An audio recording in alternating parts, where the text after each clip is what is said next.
कुरान मजीद फ़ुरक़ान हमीद का 22वां पारा है, उस पर हम बात करेंगे। अल्लाह ताला तौफ़ीक़ अता फ़रमाए। सूरत यहाँ चल रही है अहज़ाब। तो 22वें पारे के बिल्कुल शुरू में अल्लाह तबारक व तआला ने अज़वाज मुतहरात से ख़िताब किया है और सारी उम्मत की ख़वातीन को समझाया है। ख़ास मकाम है समझने वाला। अल्लाह करीम ने बिल्कुल शुरू में कहा कि ए महबूब अलैहिस्सलाम की बीवियों, आपका मकाम लोगों में से ज़रा इम्तियाज़ी है, सो तकवा इख्तियार करो। गैर महरम मर्दों के साथ नरम लहजे में बात ना करो। नरम लहजे में गैर महरम के साथ बात, बस अपने काम की बात करो, और वो भी इस तरह बात करो जिस तरह बेरुखी से होती है। औरतें नरम लहजों के साथ गैर महरमों के साथ गुफ्तगू न करो। और फिर इरशाद फरमाया जा रहा है कि ज़रूरत के मुताबिक बात करो, ज़्यादा बात भी ना करो। अपने घरों में रहो और ज़माना जहलियत की तरह ज़ेबो ज़ीनत की नुमाइश न करो। नमाज और ज़कात, अल्लाह और उसके रसूल सल्लल्लाहु अलैहि वसल्लम की अताअत पर कारबंद रहो, और जो ऐसा करेंगी तो उनको दोहरा अजर मिलेगा और उनके लिए आखिरत में इज़्ज़त की रोज़ी का मकाम है, रोज़ी का एहतमाम है। इसी मकाम पर अल्लाह करीम ने फरमाया, इन्नमा युरीदुल्लाहु लियुज़हिबा अन्कुमुर रिज्सा अहलल बैति व युतहिरकुम ततहीरा। फरमाया अल्लाह तो यही चाहता है ए नबी के घर वालों कि तुमसे हर नापाकी दूर करके तुम्हें साफ़ सुथरा कर दे। फरमाया अल्लाह तो यही चाहता है कि तुमसे हर नापाकी दूर करके तुम्हें, पीछे किसका जिक्र हो रहा था? अज़वाज मुतहरात का, नबी पाक अलैहिस्सलाम की। तो ये जिक्र ही, ये आयत तज़किरा ही अज़वाज के तज़किरे में आया। बहुत सारे लोग कहते हैं अहले बैत में बीवियाँ शामिल ही नहीं, ये सिर्फ हुज़ूर अलैहिस्सलाम के वो अहले बैत हैं जो हज़रत अली, सैयदा फ़ातिमा और उनकी औलाद है। वो खुदा के बंदे, जब आपसे पूछा जाता है घर वालों का क्या हाल है, तो बीवियाँ मुराद होती हैं कि नहीं? जब पूछा जाता है कि घर वालों का क्या हाल है, सिर्फ बच्चे मुराद होते हैं कि बीवी भी मुराद होती है? तो ये अजीब फ़लसफ़ा है कि यहाँ लोग क्या करते हैं, कहते हैं सिर्फ अहले बैत से हुज़ूर सल्लल्लाहु अलैहि वसल्लम के औलाद मुराद है, बीवियाँ मुराद नहीं। तो ये सिरे से बात ही दुरुस्त नहीं है। जब अहले बैत की बात होगी तो हुज़ूर की सारी अज़वाज अहले बैत में शामिल, ये समझ ले बात, क्योंकि यहाँ तज़किरा ही अज़वाज मुतहरात का चला आ रहा है। फिर इससे आगे आयत नंबर 35 में मोमिन मर्दों और औरतों की इकट्ठी सिफ़ात का बयान है। अल्लाह तबारक व तआला ने फरमाया कि मोमिन मर्द इताअत शार होते हैं, सदाकत शार होते हैं, सब्र और रज़ा का पैकर होते हैं। उनके दिल अल्लाह के हुजूर इज्ज़ और तवाज़ु के खूगर होते हैं। वो सदकात देने वाले होते हैं, रोज़ेदार होते हैं, अपनी हया और इज़्ज़त की हिफाजत करने वाले होते हैं, और अल्लाह का कसरत से जिक्र करने वाले होते हैं। और उनके लिए अल्लाह ने बख्शीश और अजर अजीम की नेमतें तैयार की हुई। फिर आयत नंबर 36 में फरमाया, ना किसी मोमिन मर्द और ना किसी मोमिन औरत के लिए ये जायज़ है कि जब अल्लाह और उसका रसूल को फ़ैसला फरमा दें तो इनके लिए अपने इस काम में कोई इख्तियार रह जाए। इस आयत की थोड़ी तफसीर ज़रूरी है, इसकी थोड़ी तफसीर कर देता हूँ। हुआ ये था कि नबी करीम अलैहिस्सलातु वस्सलाम ने अपने एक ग़ुलाम के साथ अपनी एक अजीज़ा जो हुजूर की रिश्तेदार बनती थी, हज़रत ज़ैनब बिनते जहश, उनका निकाह करना चाहा, पैगाम निकाह भेजा। उन्होंने कहा जी हम कुरैशी ख़ानदान से हैं और ये ग़ुलाम है, तो इसको कैसे रिश्ता दे दें? हालांकि हुजूर ने पैगाम भेजा था, इतने बड़े हम हो के तो एक ग़ुलाम को रिश्ता दे दें। तो अल्लाह ने हुक्म दे दिया, फरमाया जब रब रसूल हुक्म दें तो तुम्हें इख्तियार ही कोई नहीं। और जब ये आयत नाजिल हुई तो वो हज़रत ज़ैनब बिनते जहश के घर वाले खुद हाजिर हुए। अर्ज़ की हुजूर जहाँ आपका दिल करता है आप बच्ची का रिश्ता फरमा दें, हम अल्लाह रसूल के हुक्म के आगे बात नहीं कर सकते। आज भी आप देख लें, बरादरी पहले और दीन माज़अल्लाह बाद में। बरादरी पहले, भाई शादी पे कोई बेहुदा हरकत ना करना, तो कहते मेरी बरादरी नहीं मानती। ये बड़ा ख़तरनाक जुमला है। यानी एक तरफ नबी पाक की शरीयत और दूसरी जानब बरादरी। तो ये मतलब आप अंदाज़ा कर लें कि ये बात कहाँ तक जाती है। आपने उसमें से इख्तियार किसे किया?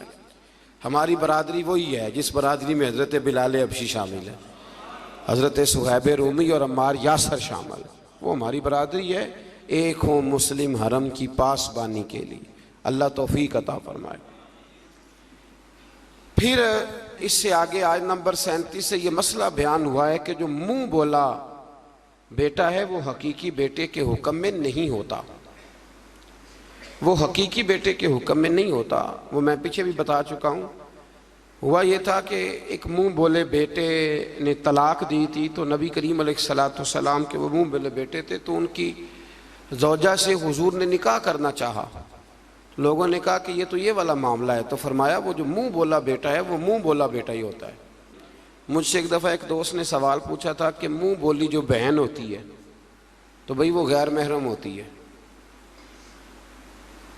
मुंह बोली बहन गैर, मुंह बोली माँ जो होती है ना, एक तो ये है कि वो कुहला की उम्र को पहुंच जाए, उसने बच्चा छोटा सा लेके पाला हो, वो मामला और है। लेकिन हमारे यहाँ जिस तरह रिश्ते नहीं बन जाते, जो असल बहन होती है उसका पता ही कोई नहीं।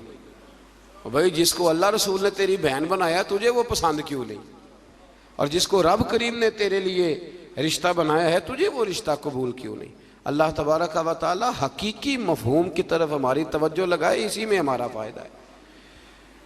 तो फिर इसी तरह आयत नंबर 40 में अल्लाह तबारक व तआला ने वो अजीम बात इरशाद फरमाई जिसकी तरफ उम्मत की तवज्जो होना बड़ी ज़रूरी है। फरमाया मा काना मुहम्मदुन अबा अहदिम मिर रिजालिकुम वलाकिन रसूलुल्लाहि व खातमन नबिय्यीन। फरमाया मोहम्मद सल्लल्लाहु अलैहि वसल्लम मर्दों में से किसी के बाप नहीं, हाँ अल्लाह के रसूल हैं और नबूवत को ख़त्म करने वाले हैं, खातमन नबिय्यीन है हुजूर।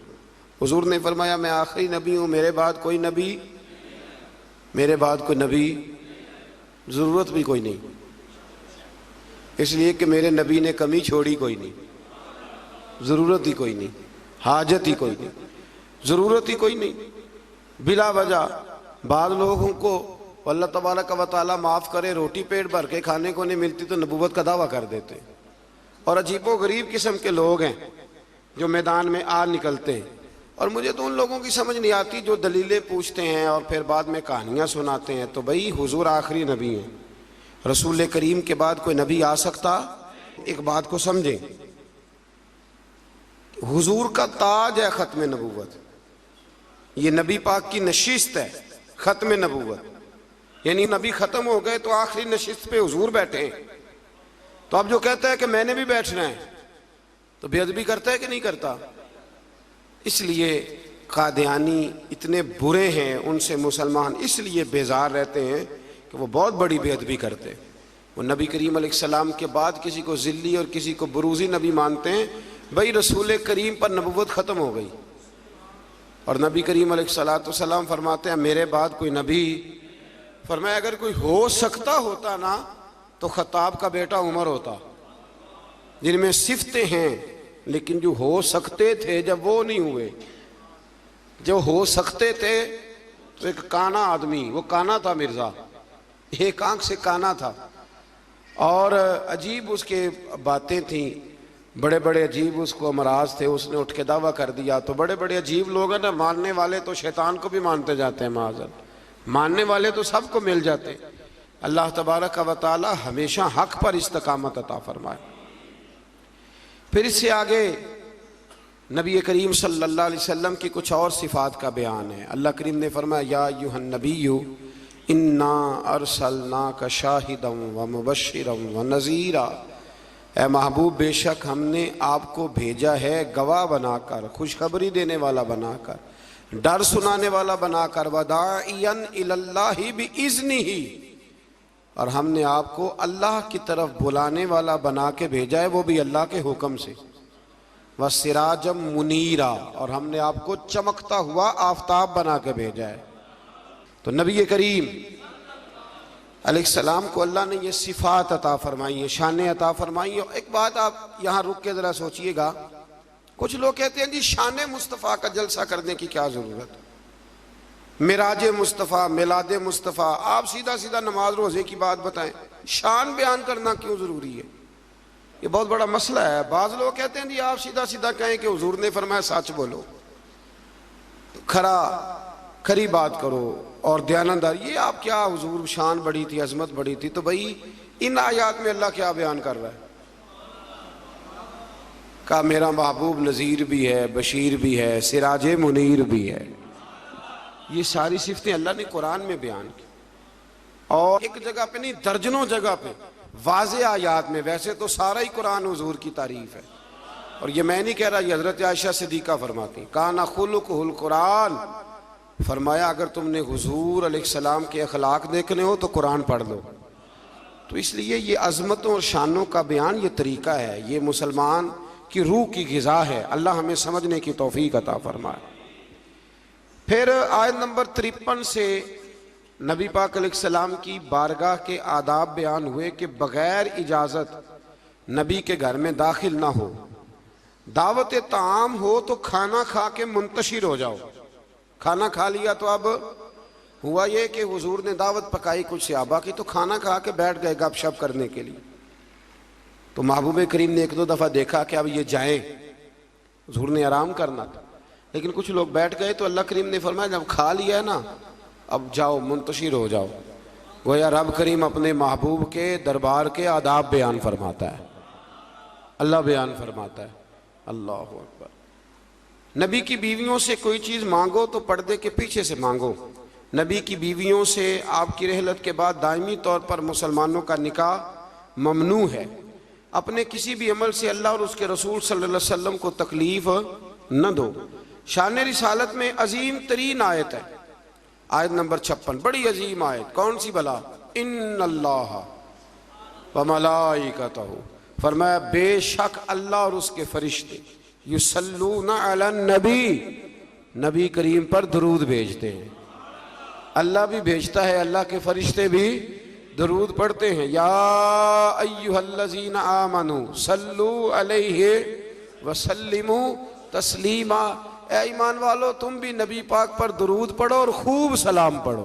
तो ये आयत मुबारक नाजिल हुई कि और हुजूर सल्लल्लाहु अलैहि वसल्लम ने फरमाया अगर तुम मुझ पर एक बार दुरूद पढ़ोगे तो अल्लाह तुम पे 10 रहमतें फरमाएगा और तुम्हारे 10 गुनाह माफ़ कर देगा और तुम्हारे 10 दर्जे अल्लाह बुलंद फरमा देगा। एक बार दुरूद शरीफ को वजीफ़ा बनाए, पाबंदी से पढ़ा करें, पाबंदी से। मैंने अपने बुजुर्गों को देखा है कुछ काम करते, कभी कभी मुझे लगता है कि वो काम आज भी बड़े ज़रूरी हैं, बड़े ज़रूरी। बुजुर्ग ये किया करते थे कि वो ना अपनी रेल रखते थे, अपना मुसल्ला बिछाते थे मस्जिद में आके भी, और अपनी तस्बीह साइड पे रख लेते थे सुबह के वक़्त। और रोज़े नहीं होते तो पानी का प्याला भी साथ होता था। कुछ देर कुरान पाक पढ़ना, अपना मुसल्ला बिछाया, फिर उसके साथ कुछ देर तस्बीह पढ़नी, फिर पानी पे फूंक मारनी, उसको पीना। मुझे लगता है ये एहतमाम है इबादत का। मैं दोस्तों से कहा करता हूँ कि हाथों में तस्बीह रख लो, तस्बीह हाथ में हो तो चलती भी रहती है। तो ये छोड़ दें, लोग क्या कहेंगे, बहाना करेंगे, दुनिया कहेगी ये बाबा तस्बीह हो गया, तो कहने दो, तस्बीह हो तो तस्बीह चलती भी। समझ आ गई ये बात की? तो एहतमाम करें, ये 20 मिनट 10 मिनट मुसल्ले पे बैठ के दुरूद शरीफ पढ़े। हमें मौका मिल जाए तो हम पढ़ लेते। कुछ कहते मैं गाड़ी चलाते चलाते पढ़ता हूँ। मैंने कहा ये सारे तरीके ठीक है, पर मेरी राय यह है कि मुसल्ला बिछा के, खुशबू लगा के, अच्छे कपड़े पहन के, मदीने की तरफ मुंह करके, यानी हुजूर की बारगाह में सलाम अर्ज करना है ना जी, हुजूर की बारगाह में, तो फिर पूरे एहतमाम से सलाम पढ़ें। अल्लाह तौफीक अता फरमाए। आयत नंबर 60 से 61 में मुनाफिकीन और फासिकीन और जिनके दिलों में अदावत मुस्तफ़ा सल्लल्लाहु अलैहि वसल्लम का रोग है और मदीने में झूठी अफवाहें फैलाने वालों को खबरदार किया गया कि अगर वो अपनी हरकतों से बाज ना आए तो इन्हें मदीने में रहने नहीं दिया जाएगा। और ये भी कहा गया कि ये लोग लानती हैं और जहाँ भी पाए जाएं इन्हें चुन चुन कर कत्ल कर दिया जाए, इसलिए कि ये हुजूर के बारे में दिल में मुनाफकत रखते हैं। फिर आगे सूरह सबा शुरू होती है। इस सूरत की आयत नंबर 9 में दुश्मनाने रसूल सल्लल्लाहु अलैहि वसल्लम के लिए इबरतनाक अजाब की वईद है। आयत नंबर 10 से हज़रत दाऊद अलैहिस्सलाम के मोजज़ात का जिक्र है। कि इन्हें ये फजीलत दी गई कि पहाड़ और परिंदे उनके साथ तस्बीह करते थे। हजरत दाऊद तस्बीह करते तो पहाड़ भी तस्बीह करते, परिंदे भी। दाता अली अजूरी ने एक बात लिखी है, कहते हैं कि हजरत हबीब बिन असलम राई थे। दाता साहब ने 1000 साल पहले लिखा है। वो किसी से मिलते नहीं थे, दोपहर के वक्त बकरियां लेके जंगल में चले जाते, मिलते नहीं। एक बंदा बड़ी दूर से आया, कहने लगा मैंने मिलना है। उन्होंने कहा बाबा इस टाइम नहीं मिलता। कहने लगे अल्लाह का बंदा है ना, थोड़ा नाराज ही हो जाएगा ना, चला जाता। कहते मैं पहाड़ के पीछे गया तो मैंने अजीब नज़ारा देखा कि बाबा जी मुसल्ले पे बैठे हैं और एक भेड़िया उनकी बकरियां चरा रहा है। भेड़िया वो खाया करता था, आज चरा रहा है। कहते हैं बड़ा हैरान हुआ। बाबा जी कहने लगे इस वक्त क्यों आए हो? तो मैंने कहा हुजूर अगर आ गया हूं तो मेहरबानी करें। मैंने फौरन कहा ये भेड़िया बकरियां चरा रहा है। फरमाने लगे जब से मैंने रब से सुलह कर लिया ना, सारी मखलूक की मुझसे सुलह हो गई, सारी मखलूक की सुलह हो गई। तो कहते हैं मेरे दिल में ख्याल आया कि पता नहीं बाबा कुछ खिलाए पिलाएगा भी कि नहीं। तो कहते उन्होंने लकड़ी का प्याला पहाड़ के नीचे रखा तो वो शहद से भर गया। फिर मैंने वो पिया, दोबारा रखा तो दूध से भर गया। फिर तीसरी दफ़ा रखा तो वो पानी से भर गया। तो कहते हैं कि मैं बड़ा हैरान हुआ। तो कहने लगे हैरानगी वाली कौन सी बात है? अगर बनी इसराइल के नबी दुआ करें अपनी नाफरमान कौम के लिए तो अल्लाह उन्हें पहाड़ों से पानी दे देता है। मैं तो मोहम्मद अरबी का वफादार गुलाम हूँ, तो मुझे नहीं अल्लाह अता करेगा। ये मैं साथ साथ बुजुर्गों की बातें इसलिए करता हूँ, जब बनी इसराइल का जिक्र आता है कि मेरे नबी पाक ने फरमाया उलमा उम्मती का अंबिया बनी इसराइल, मेरी उम्मत के उलमा औलिया बनी इसराइल के नबियों की तरह होंगे। तो हज़रत दाऊद अलैहिस्सलाम के साथ परिंदे और पहाड़ तस्बीह करते थे। लोहा उनके लिए नरम कर दिया गया था और वो ज़िरहें बनाते थे और बांधने के लिए उनमें कड़ियाँ भी डालते थे। इसी तरह सुलेमान अलैहिस्सलाम के मोजज़ात का जिक्र है कि हवा उनके तख्त को तेज़ रफ्तारी के साथ उड़ाकर ले जाती थी और अल्लाह तबारक व तआला के हुक्म और इज़्न से जिन्नात भी उनका हुक्म मानते थे, जिन्नात भी उनका हुक्म। और इसमें एक वाक़े की तरफ भी इशारा है। वो हुआ यूँ कि हज़रत सुलेमान अलैहिस्सलाम ने ना बैतुल मुक़द्दस बनानी शुरू की तो ड्यूटी जिन्नों की लगा दी। फरमाया चलो बनाओ। ये कुरान मजीद में जिक्र है। हज़रत सुलेमान अलैहिस्सलाम ने जिन्नों की ड्यूटी लगाई तो पता था आपको कि मेरा वक्त भी करीब है। बाज़ मुहद्दिसीन ने लिखा है कि ये 12-15 साल की उम्र में या 20 साल की उम्र में बादशाह बन गए थे, बड़ी थोड़ी उम्र में। तो उनको पता था मेरा वक्त करीब है।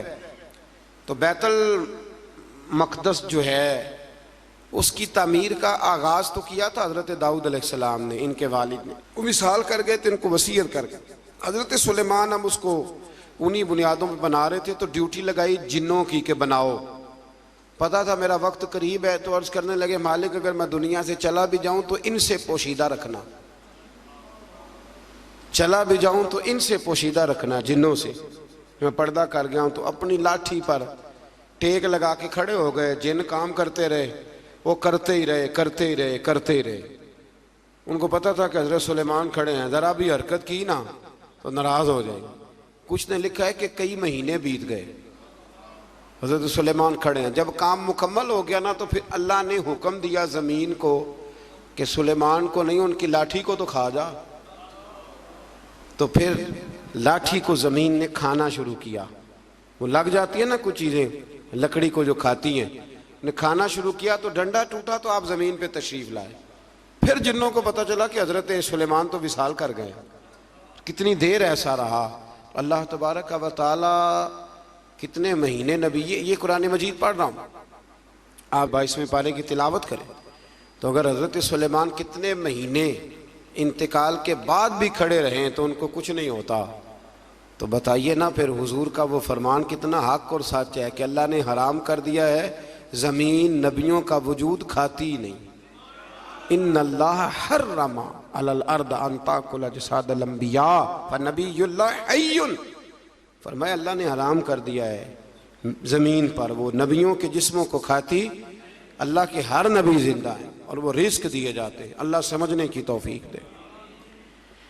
फिर आयत नंबर 22 से मुशरिकीन के बातिल माबूदों की बेबसी का भी जिक्र है, और यह कि अल्लाह ताला के हुजूर उसके इज़्न के बगैर किसी को शफात की मजाल नहीं। अर्ज करेंगे वो अल्लाह तबारक व तआला की इजाज़त से करेंगे। आयत नंबर 28 में रसूल करीम अलैहिस्सलाम की रिसालत आम्मा का जिक्र है। आम रिसालत है नबी पाक कि आपकी दावत पूरे आलम इंसानियत के लिए, और ये सारा आलम इंसानियत आपकी उम्मत दावत है। और जिन खुश नसीबों ने ईमान कबूल कर लिया वो उम्मत इजाबत है।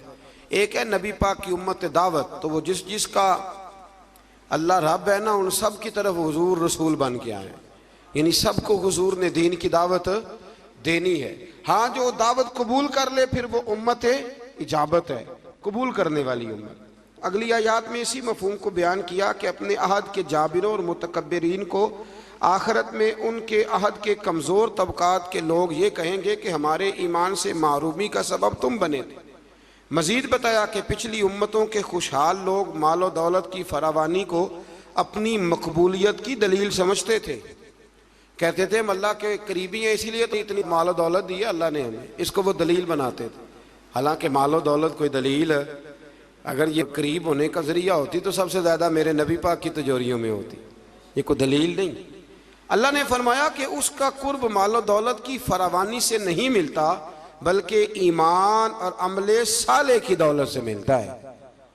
और रिस्क की कुशादगी या तंगी का ताल्लुक किसी की फजीलत या बेतौकीरी से नहीं है, बल्कि ये अल्लाह ताला की हिकमत है कि कभी वो नेमतों की फरावानी इम्तिहान के तौर पर फरमाता है और कभी आजमाइश में मुब्तला करके बंदे से इम्तिहान लेता है।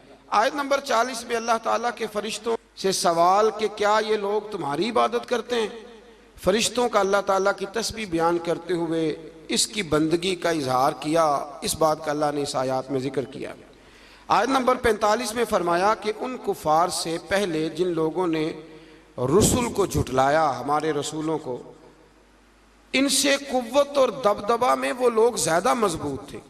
आज जो झुटला रहे हैं ना कुरैश वाले, तो जो पहले झुटलाते थे वो कुव्वत और दबदबे में ज्यादा मजबूत थे, लेकिन वो भी अल्लाह ताला के अजाब से बच न सके। तो जब वो नहीं बच सकी कौमें आद और कौमें समूद, इतनी तगड़ी कौमें, तो ये तो बात ही कोई नहीं, तो बात ही कोई नहीं। अल्लाह अकबर। आखिरी आयात में फरमाया कि रोज़े हशर कुफार की ख्वाहिश होगी कि अजाब से निजात मिल जाए, मगर इनकी ये ख्वाहिश पूरी नहीं होगी। फिर सूरह फातिर शुरू हो जाती है इससे आगे। तो इसकी आयत नंबर 5 में तमाम इंसानों से खिताब करते हुए फरमाया कि क़यामत का वादा हक है और दुनियावी जिंदगी की लज्जतों में खोकर कहीं धोखे में ना पड़ जाना, और शैतान तुम्हारा दुश्मन है इसलिए तुम भी उसे अपना दुश्मन ही समझो, उससे जराने लगाने की जरूरत, उससे दोस्तियां ना करते फिरो, उसके लिए तैयारी ना करो। ये रमज़ान के आखिरी दिन शुरू हो जाते हैं तो हमारे बच्चे मोटरसाइकिलें तैयार करनी शुरू कर देते हैं, यानी ऐन रमज़ान में। मुझे कुछ लोग कहते हैं कि ये ईद वाले दिन बड़ी तूफान बदतमीजी होती है, तो मैं कहता हूँ कि अल्लाह ताला हमें माफ़ करे, होती ईद वाले दिन है पर इसकी तैयारी रमज़ान में होती है, तो कितना बड़ा जुर्म है। यानी इधर चांद रात का ऐलान होगा तो उधर तमाशा लग जाए, हमें एहतियात करनी चाहिए। हुजूर अलैहिस्सलाम ने फरमाया तो ये जो चांद रात होती है ना, ये तो मजदूर को मजदूरी मिलने का वक्त होता है, तो लोग हैं कि वो खेल कूद में लग जाते हैं। अल्लाह समझने की तौफीक दे। आयत नंबर 9 से 13 तक एक बार फिर अल्लाह ताला की कुदरत के तहत बारिश के निज़ाम का जिक्र है। इंसान को इसके जौहर तख्लीक की तरफ मुतवज्जे किया गया ताकि सरकशी का शिकार ना हो, और वो ये कि मादा के पेट में हमल को भी अल्लाह जानता है, और ये कि किसकी उम्र में दराजी है या किसकी उम्र में कमी है, वो सब अल्लाह ने किताब तकदीर में लिख दिया है। आयत नंबर 12 से फरमाया कि मीठे और खारे पानी के समुंदर बराबर नहीं होते, मीठे और खारे पानी के समुंदर बराबर नहीं होते, लेकिन फरमाया सब समुद्रों से तुम्हें मछली का ताज़ा गोश्त मिलता है, पानी जैसा भी हो, और तुम उनसे पहनने के जेवर भी निकालते हो, और कश्तियाँ पानी को चीरती हुई चली जाती हैं। निज़ाम लैलो नहार और शम्सो कमर उसी के हुक्म के ताबे, उसी के हुक्म के ये चांद सूरज अगर किसी इंसान के कब्जे में होते तो कब से इख्तलाफ हो गया होता। कोई कहता उधर से निकल, कोई कहता कम से कम जो हुकूमत बदलती वो तो ज़रूर बदलती एक दफ़ा। ये पिछले लाया है, लिहाजा माज़अल्लाह हम नहीं चलने देंगे। अल्लाह ने फरमाया ये अल्लाह के ताबे, रात दिन का आना भी अल्लाह के और निज़ाम शम्स व कमर भी अल्लाह के। आज नंबर 18 में बताया कि कोई बोझ उठाने वाला दूसरे का बोझ नहीं उठाएगा, यानी हर एक को अपने अपने अमल का जवाब देना होगा, और जो तज़किया और तकवा इख्तियार करेगा तो उसका फ़ायदा उसी को पहुँचेगा। फिर फरमाया अंधा और देखने वाला, जुल्मत और नूर, साया और धूप, जिंदा और मुर्दा लोग बराबर हो सकते नहीं। यहाँ कुफार और मुनकरीन को अंधे, जुल्मत, धूप और मुर्दे से तशबीह दी गई, और गोया अल्लाह करीम ने अहले ईमान को आँखों वाला कहा, नूर वाला कहा, साए वाला कहा, और फरमाया ये हैं वो जो जिंदा हैं।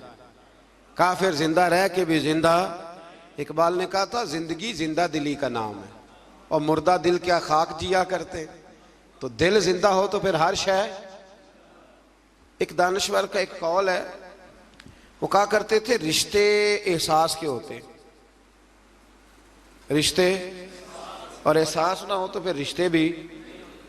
आपको पता है ना, बहन का अगर ख्याल आ गया तो फिर बहन है, लेकिन अगर भाई कहे कि नहीं जी मेरे बहनोई ने ज़ाहिर बड़े किए हैं पैसे, वो तो सारा उस ख़ानदान को चला जाएगा, तो मैं बहन के बच्चों से, तो ये एहसास ख़त्म हो गया। तो फरमाया कि ये ज़िंदा रहता है, जो मोमिन होता है मोमिन ज़िंदा होता है, काफिर मुर्दा होता है, इसलिए कि उसका दिल मुर्दा होता है। अल्लाह ताला ने इन आयात में ये भी बताया कि हुज्जत इलाहिया कायम करने के लिए हर कौम की तरफ नज़ीर यानी रोशन दलाइल और इल्हामी किताबें दे के नबी और रसूल भेजे गए, लेकिन हर दौर में पैगाम हक़ को जुटलाने वाले मौजूद रहे। आयत नंबर 27 में फरमाया कि एक पानी से मुख्तलिफ रंगों के फलों, एक ही पहाड़ी सिलसिले से मुख्तलिफ रंगों के पहाड़, एक नौए इंसानी से मुख्तलिफ रंगों के लोग, और चारपायों और जानवरों को मुख्तलिफ रंगों में पैदा करना, यह अल्लाह ताला की वहदानियत की दलील है। एक बाप के 4 बेटे होते हैं, चारों की शक्लें अलहदा होती हैं। ये ना मसल पे गौर नहीं ना करते, वरना फौरन बंदा क्या उठता है कि सुबहान अल्लाह व बिहम्दी, सुबहान अल्लाह। आप गौर करें, हर बंदे ये चीज़ें लोग बनाते हैं ना जी, इसमें इतनी डाल दो, इसमें इतनी डाल दो, इतनी, तो एक तरह की चीज़ें बनती जाती हैं, एक ही तरह। कोई भी चीज़ जो इंसान बनाता है, चम्मच है, बर्तन है, तो एक ही तरह का बनाता है। अल्लाह करीम की तख्लीक का कमाल ये है कि नाक हर बंदे की एक है, आंखें 2 हैं, कान 2, होंठ सबके है ना, और चेहरे मुख्तलिफ हैं। समझते हैं आप बात? यानी वही चीज़ें अल्लाह ताला ने दी जो सबको दी, पर इसके बावजूद चेहरे मुख्तलिफ हैं। तो मानना पड़ेगा कि जो बनाने वाला है वह बड़ी शान वाला है, जो बनाने वाला है वो बड़ी शानों वाला है। जो वो बना सकता है दूसरा कोई नहीं बना सकता। आयत नंबर 28 में बताया कि जो उलमाए रब्बानीयीन है ना, उनके दिलों में अल्लाह की खशियत होती है। इन्नमा यख्शल्लाह मिन इबादिहिल उलमा, ये मसला थोड़ा ज़रूर सुन लें। फरमाया अल्लाह के बंदों में से अल्लाह से वो डरते हैं जिनके पास इल्म है। एक लफ्ज़ कभी कभी हम कहते हैं, लड़ाई हो जाए ना तो कहते हैं तू मैनू जानता नहीं। इसका क्या मतलब होता है? तू मैनू कहते हैं ना कुछ लोग, तू मैनू, इसका क्या मतलब है? इसका मतलब है कि तू मेरे से लड़ाई कर रहा है, तू मेरी ताकत नहीं जानता, मेरे ताल्लुकात नहीं जानता, ये तर्जुमा इसका।